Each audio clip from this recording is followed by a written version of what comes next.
안녕하세요. 네, 반갑습니다. 자, 오늘 간단하게 답안 작성 방법 간단하게 설명을 좀 드리고 시작하도록 하겠습니다.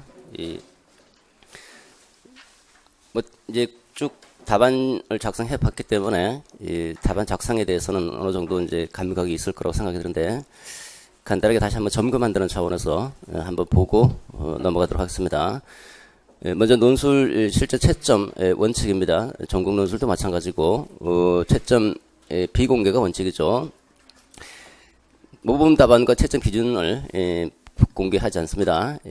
법률에 근거해서 공공기관의 정부 공개가 한 법률 제9조 1항 15호 규정에 근거해서 법률 딱 규정되어 있기 때문에 어쩔 수 없습니다. 그리고 이제 사실 이제 답안을 공개할 경우에 이제 여러 가지 한계점이 있는 거죠. 아무래도 서술식이다 보니까 객관식 정답이 아니죠. 모범 답안 공개해버리면 이제 그게 모범 답안이 아니라 정답이 돼버리기 때문에 정답이 돼버리면 모범 답안에 유사한 답안을 인정할 수 없게 되는 거죠.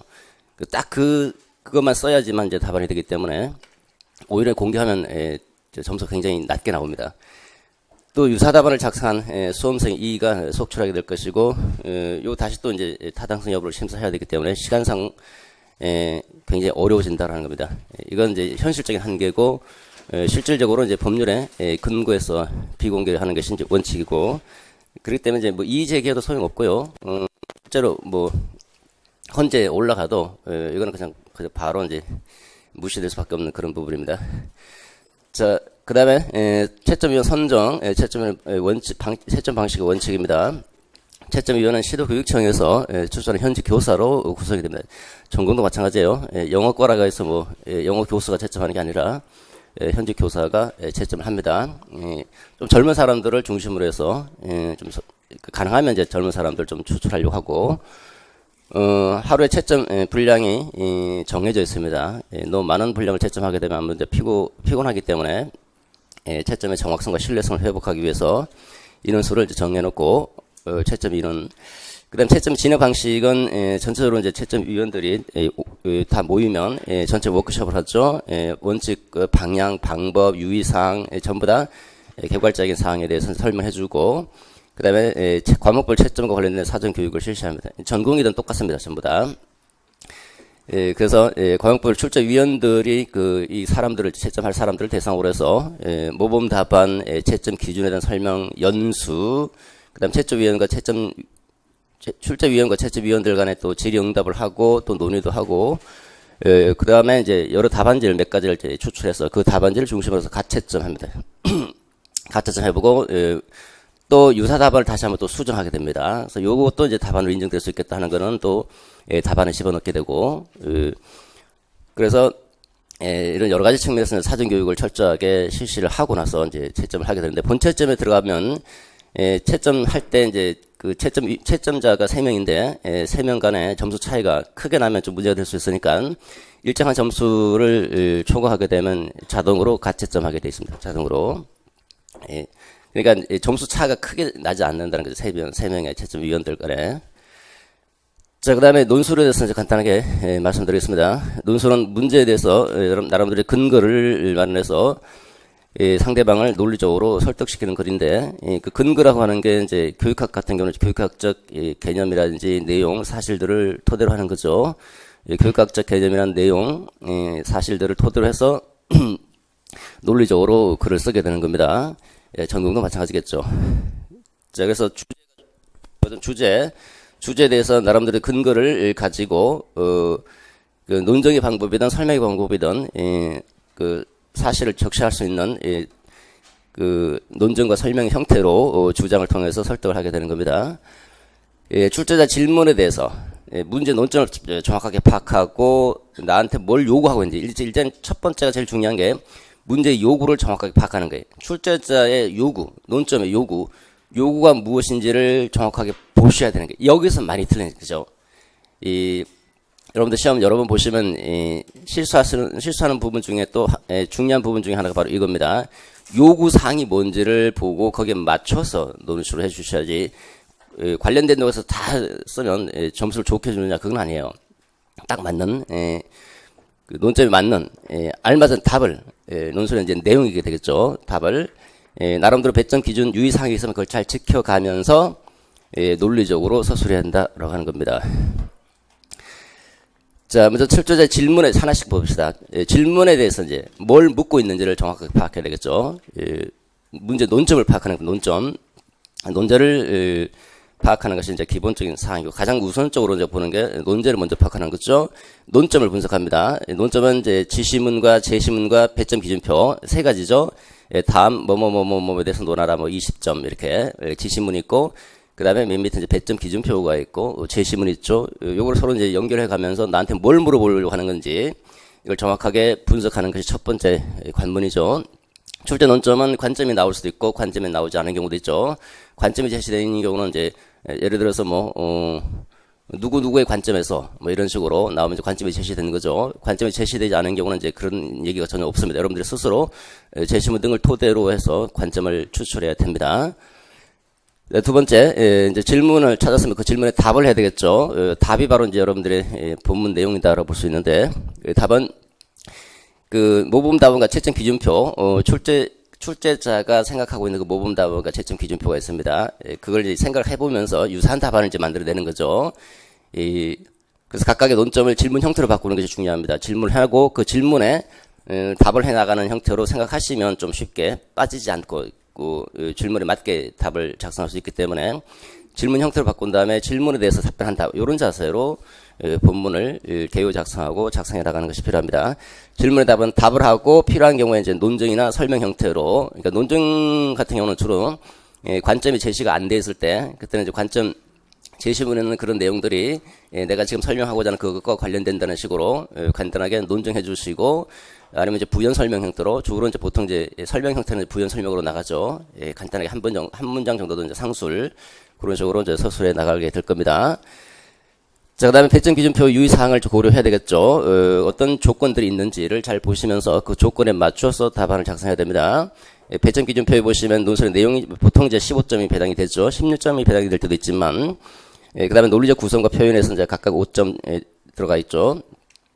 그러니까 이런 부분을 좀 주의하시고, 그다음 유의사항에 서론, 결론의 형식을 갖추어 이건 뭐 당연히 기억해야 될 부분이고, 뭐뭐라는 주제로라고 할 때는 그 주제가 들어가 있다고 할 때는 주제를 생각하면서 논의를 해주셔야 되죠. 본론 작성할 때 본론의 각 논점별로 본론 이제 4개 문단이면 4개 문단별로 주제문을 하나씩 작성해 주셔야 된다고 하는 거고, 이외에 또 다른 어떤 제한 조건이 있으면 그 제한 조건을 잘 살펴서 그 조건의 범위 안에서 논술을 해주셔야 된다고 하는 겁니다. 그 다음에 논리적으로 이제 서술하는 것 마지막으로, 논리적으로 쓰는데, 논리적으로 서술하는 방법은 크게 두 가지로 나눕니다. 논증의 방법과 설명의 방법이 있는데, 논증은 논리적으로 증명하는 겁니다. 논증을 하는 요구하는 방법은, 관점이 제시가 안 돼 있을 때, 관점을 추론해서, 논리적 근거가 이제, 내가 어떤 관점, A 관점을 추론했으면 그 A 관점인지 아닌지를 개념 설명해주고, 제시문에 있는 내용들을 뒷받침해서, 그 논증해 나가는 거죠. 그러니까 이제 그 논증의 방법은 관점에 대한 개념 설명, 두 번째 제시문 근거, 이렇게 두 가지로 이루어진다라고 보시면 되고요. 논점에 제시되어 있을 경우는 그냥 설명해 주시면 됩니다. 조금 논리적으로 잘 설명해 주시면 되죠. 논증의 방법은 연역, 귀납, 유추, 가습 여러 가지가 있는데 다 필요 없습니다. 간단하게 설명드리면 그냥 제시문 근거 받쳐준다 하나. 이거 하나만 기억하시고, 설명형일 때는 제시문 근거를 굳이 끌고자 않아도 상관없습니다. 설명 방법에서는 정의, 상술, 분석, 분류, 비교, 대조, 인용, 예시 여러 가지가 있는데, 그냥 편하게 좀 구체적으로 설명해준다. 그냥 부연 설명해준다. 그러니까 상술의 방법이죠. 일반적으로 우리가 많이 쓰는 게 상술의 방법이고, 개념을 설명하라 하는 경우도 있죠. 그죠? 그때는 정의를 그냥 써주는 거예요. 그냥 정의. 그때는 정의법이 요구되는 거죠. 개념을 설명하시오라고 하는 것 말고는 나머지 부분들을 그냥 부연 설명한다라는 식으로 조금 더 구체적으로 설명해 주겠다. 그렇게 생각하시면 됩니다. 자, 그 다음에 논술 작성 7개 단계로 나눠보면 논제 파악하고 개요 작성하고 서론, 본론, 결론 쓰고 마지막 한 5분 정도 남겨놓고 수정 이렇게 들어가죠. 시간이 60분 안에 제한된 시간 안에서 작성해야 되기 때문에 굉장히 빠듯합니다. 그래서 보통 그러다 최소한 2, 3분 정도로 남겨놓고 쭉 한번 훑어보셔야 됩니다. 수정까지 갈 수 있도록 하셔야 되고, 수정이 중요한 건 아니에요. 수정하려고 2, 3분 남기려고 본론 대충 쓰고 하면 그건 좀 곤란하죠, 그죠?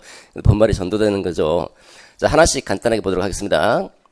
논제를 먼저 파악합니다. 논제를 파악할 때는 우리가 출제 요구사항을 정확하게 이해를 해야 되죠. 세 가지가 주어집니다. 지시문과 제시문과 배점 기준표가 주어지죠. 그러니까 지시문을 먼저 보고 그 다음에 배점 기준표, 그리고 이제 배점 기준표에 논점이 정확하게 나와 있으면 큰 문제가 없는데, 논점이 안 나와 있을 때는 제시문을 읽으면서 논점을 파악하면서 그러니까 관점을 파악하고 또 뭘 요구하고 있는지를 분석해 나가야 됩니다.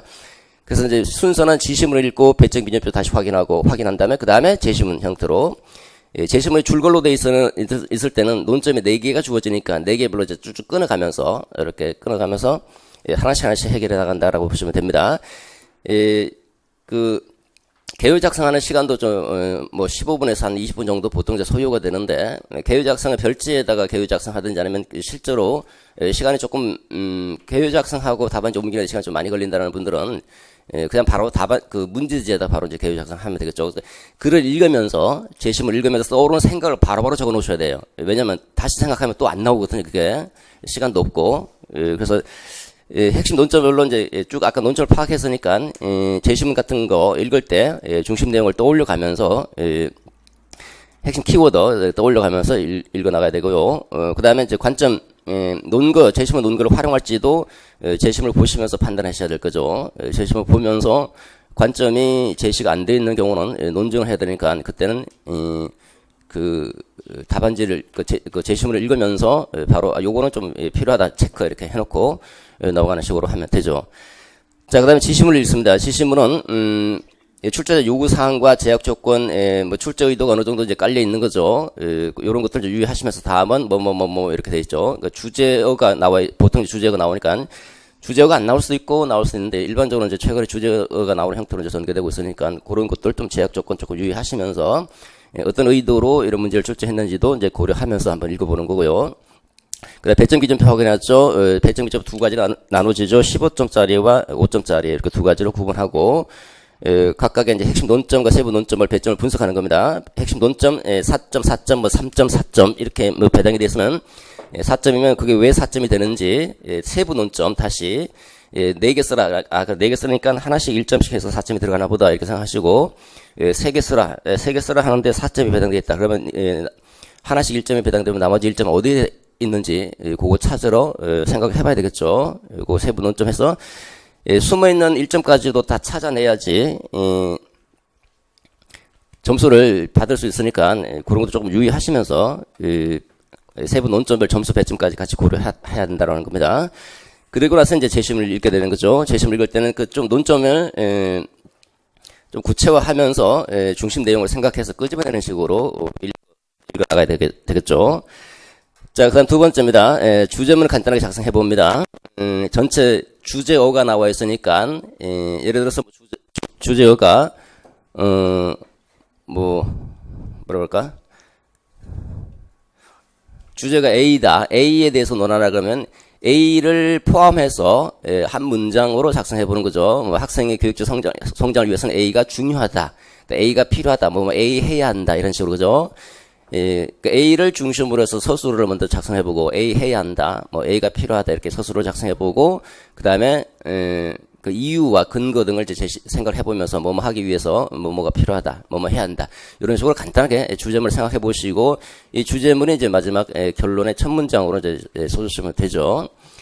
또 서론에서도 주제문의 중요성을, 그 주제의 중요성 또는 필요성을 간단하게 언급하는 식으로 써야 되니까 주제문 간단하게 생각해 보시면 되겠습니다. 그 다음에 개요 작성을 하게 됐죠. 화제든 문장이든 작성할 텐데, 개요 작성이 한 15분에서 20분, 조금 걸리는 사람은 한 25분까지도 걸릴 수도 있고요. 중요한 거는 이제 본론을 작성하는데 얼마나 시간이 걸리니까 먼저 확정 짓고, 여러분 연습하실 때 본론 작성하는데 얼마나 소요가 되는지를 먼저 보시고, 그 다음에 이제 본론 작성하는데 시간이 많이 걸리면 어쩔 수 없습니다. 개요 작성 시간을 줄일 수밖에 없는 거죠.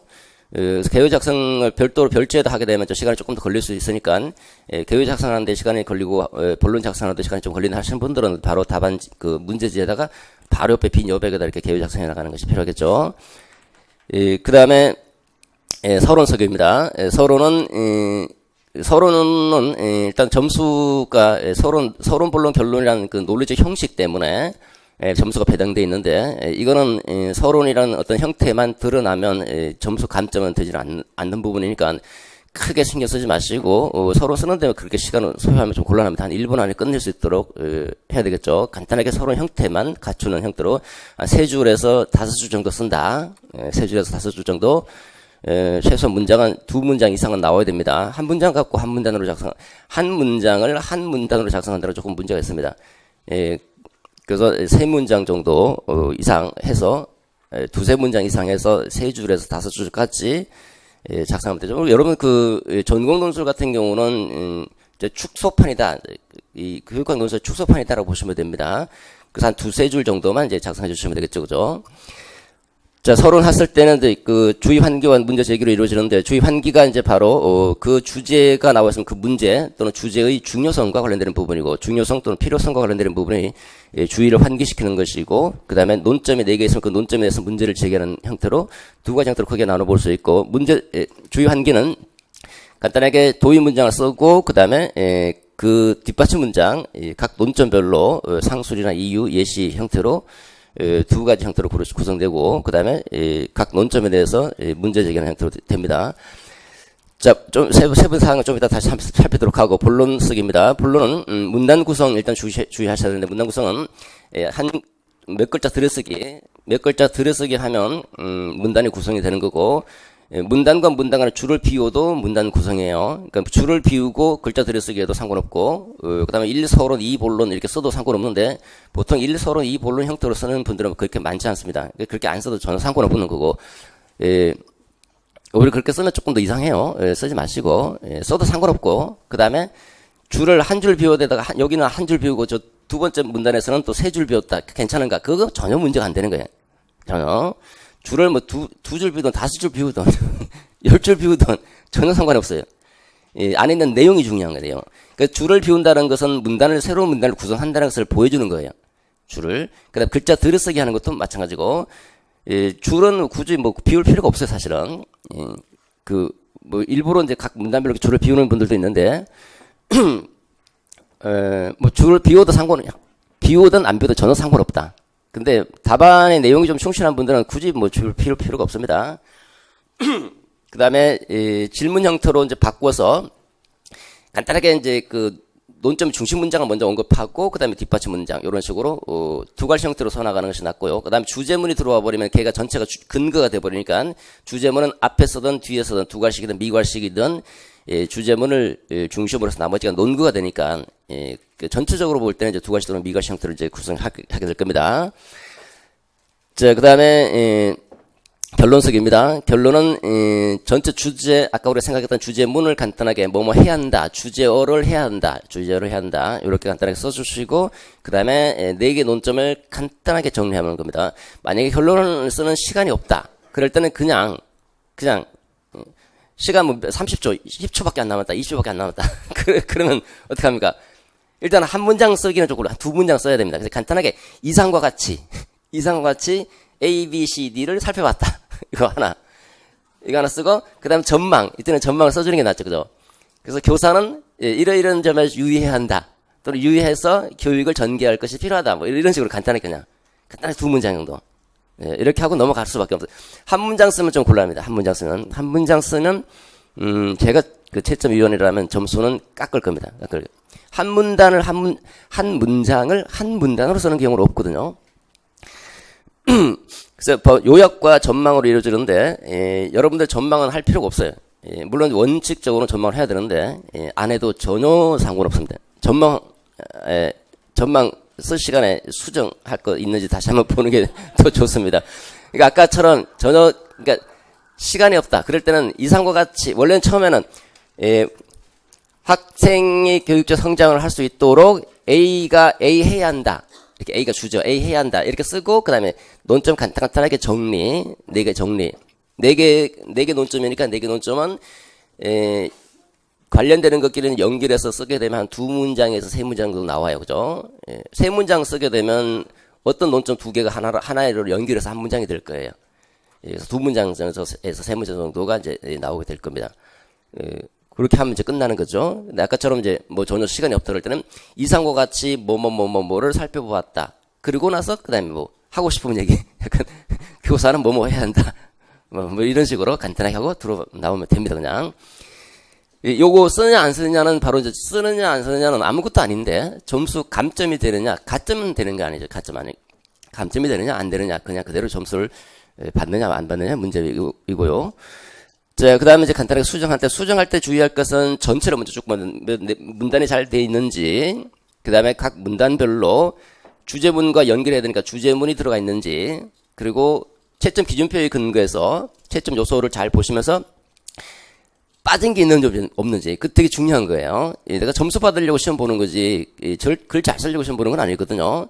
그러니까 그 배점 기준표를 보면서 옆에 딱 놓고 배점 기준표를 보면서 그 배점 기준표에 해당되는 내용이 혹시 빠진 게 있는가? 여러분들도 당황하거나 아니면 그 정신없다 보면 자기도 모르게 몰라서 못 쓰는 경우는 상관없지만 알면서도 그걸 놓치고 그냥 자기도 모르게 이제 빠뜨리는 경우도 종종 발생합니다. 그러니까 그런 거 있는지를 우리 확인하기 위해서 이제 잠깐 시간을 할애하는 거죠. 그 다음에 뭐 글자 수정하는 글자는 웬만하면 보시면 제가 여러분의 답안지를 읽어보면 수정할 필요가 없는데도 막 수정하고 있습니다. 글자가 뭔가 조금 더 잘 보이겠지 하면서 근데 아주 뭐 거의 대부분은 전혀 수정할 필요가 없는데도 막 이렇게 수정하고 있는 것 같더라고 보니까 크게 뭐 그 말 자체가 좀 달라진다고 뭐 완전히 굉장히 진짜 저를 잘 썼다 뭐 그렇게 보이는 건 아니거든요. 그 문장력이 중요한 건 아니에요. 이제 내용이 중요합니다. 내용이 딱 한 페이지를 써도 고득점 답안을 받는 사람은 고득점 답안을 받아요. 왜? 핵심 내용이 딱딱딱딱 들어가니까. 그렇잖아요. 보통 이제 한 페이지에서 그 다음 페이지 5줄에서 10줄 사이 보통 그 정도 끝나죠. 그죠? 끝납니다. 더 꽉 채우는 분들도 있어요. 물론. 그러니까 꽉 채우느냐 안 채우느냐가 중요한 게 아니라는 겁니다. 내용이 중요하다. 내용. 자, 그 다음 서론 소개에 대해서 간단하게만 설명 한번 드리도록 하겠습니다. 시사 이슈형과 그 다음에 그 목적 제시형인데 시사 이슈형, 시사로 접근하는 겁니다. 첫 번째 주의 환기와 문제제기인데 주의 환기 도입 문장과 뒷받침 문장이죠. 도입 문장 최근 오늘날 이렇게 기점을 잡아놓고 뭐뭐함에 따라서 그 다음에 핵심어가 있죠. 핵심어 주제어. 주제어가 중요하다. 그러니까 주제어가 중요하다. 주제어가 필요하다. 주제에 대한 관심이 대두되고 있다. 주제에 대한 주제어의 중요성이 부각되고 있다. 주제어가 논의가 필요하다. 뭐 이렇게 필요성, 중요성을 주제의 필요성, 중요성이 언급하고 그 다음에 앞에 최근 학생 참여 수업이 강조됨에 따라 최근 학생 중심 교육이 강조됨에 따라 학생의 역량 함양을 위한 교사의 노력이 중시되고 있다. 뭐 이런 식으로 그죠? 학생 역량 함양을 위한 교사의 과제가 만약에 이제 주제에 오면 학생의 역량을 함양하기 위해서 하기 위한 노력이 중시되고 있다. 역량 함양이 중시되고 있다. 또는 역량 함양을 위한 교사의 과제가 중요한 문제로 부각되고 있다. 이렇게 언급하고 들을 수 있다라는 겁니다. 최근하고 주제가 중요하다. 됐죠? 그래서 여기 예시를 보면 최근 오늘날 뭐뭐뭐함에 따라서 또는 뭐뭐로 인해서 결과가 이제 그 중심 주제어가 되죠. 주제어가 중시되고 있다. 강조되고 있다. 요청되고 있다. 필요하다. 주목되고 있다. 부각되고 있다. 이런 식으로 이제 소수어를 써주시면 됩니다. 그래서 그 주제어의 중요성, 필요성을 언급해 주시면 돼요. 부정적 측면은 이제 교육학 논술 같은 경우는 거의 없습니다. 여러 가지 측면이 다 이제 복합적으로 들어가 있기 때문에. 자, 그다음 두 번째 뒷받침 문장이죠. 이제 그 문장 이제 그 도입 문장을 구체적으로 풀어주는데 도입 문장 풀어줄 때는 논점 4개니까 논점 4개를 구체적으로 상술해 가시면 되겠죠. 상술 또는 뭐 이유를 제시해도 상관없고요. 다음 문제 제기입니다. 각각의 논점들을 하나씩 A, B, C 뭐 논점 4개면 A, B, C, D에 대해서 주제를 중심으로 논의하겠다. 이렇게 하시면 됩니다. 자, 주장 제시형입니다. 주장 제시는 앞부분만 다르죠. 주제는 생략할 수도 있고 역시 마찬가지 뒤에 똑같습니다. 주제어, 핵심어, 주제어가 중요하다, 필요하다. 뒤에는 똑같은데 앞부분만 이제 뭐뭐 하기 위해서 목적으로 학생의 교사가 주제는 뭐 주어 생략해도 상관없죠. 교사가 학생의 교육적 성장을 촉진하기 위해서는 학생의 교육적 성장을 촉진하기 위해서는 주제어가 A면 A가 중요하다 또는 A에 대한 노력이 필요하다. 뭐 중요성, 필요성 이렇게 언급하면 되겠죠. 그래서 요 앞부분 전반부만 달라지고 뒤에 똑같다. 나머지 내용 전부 다 똑같이 써주시면 됩니다. 그래서 예를 보시면 교사가 또는 학교가 현장 학교에서 또는 학교가 뭐뭐 하기 위해서는 뭐뭐 하려면 그 논점 핵심어 주제어가 중시된다, 강조된다, 필요하다 이런 식으로 써주시면 됩니다. 뒤에 이제 뒷받침 문장과 문제 제기는 똑같습니다. 간단하게 실사 이슈형과 주장 제시형 서론 간단한 예시를 한번 살펴보도록 하겠습니다.